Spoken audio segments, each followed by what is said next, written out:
words are not conducive to being a mom. But now I find myself back in service against a domestic enemy, which is just the division that is tearing our country apart, and it's starting with our kids. And I can stomach this stuff being pushed on adults, because most adults, it's up to them to have the courage to stand up and say, that's wrong, and I'm not going to believe in that. I'm not going to bend the knee. But you start doing this to little kids, when that teacher is on the pedestal and the teacher to them speaks the gospel truth, and they start preaching a social justice, racial oppression narrative, that's when I get involved, because I can't abide that. So, Moms for Liberty, that's my current job.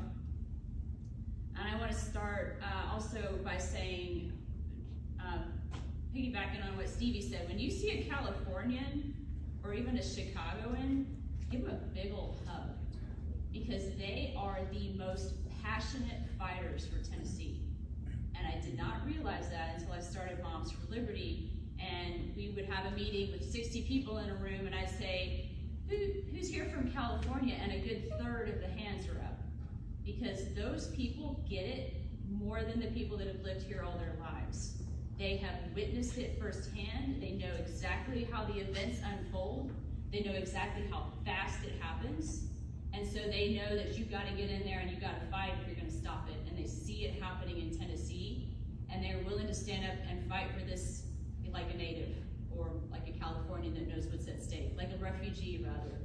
So don't be afraid of the Californians and all the blue state refugees. Give them a hug, welcome them, and say, welcome to the fight. We need you. We need you to wake up the natives. I am from Texas,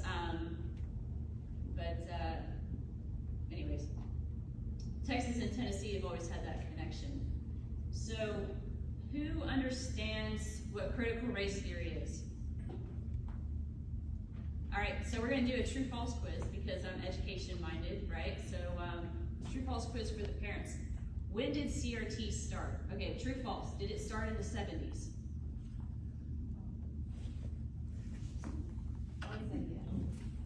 I have a true and a false.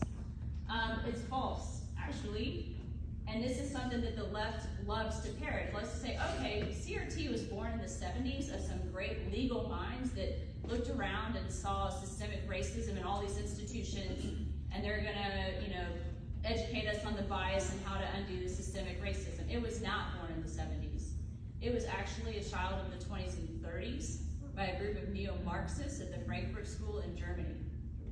And they're brainstorming about, like, okay, well, the original Marxist doctrine of the proletariat and the bourgeoisie, the oppressor and the oppressed, did not work in that way. It's definitely not going to work in America, where we have a healthy middle class. So they're like, how else can we slice and dice a society? How can we create the warring factions? Well, in comes critical theory.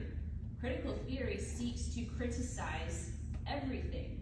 And there's many subsets of critical theory. So you've got critical race theory, which we're all familiar with, but they also have critical gender theory. Do we see that at play? Absolutely. There's critical feminist theory. That's been at play for a while too. And then, not my word, but back then it was critical queer theory.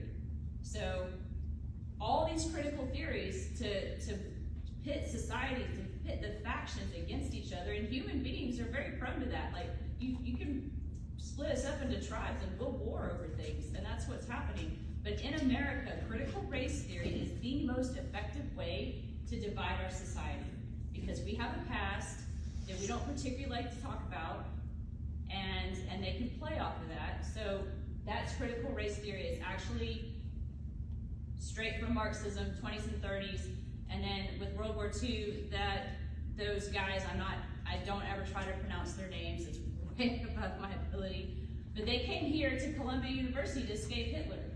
And so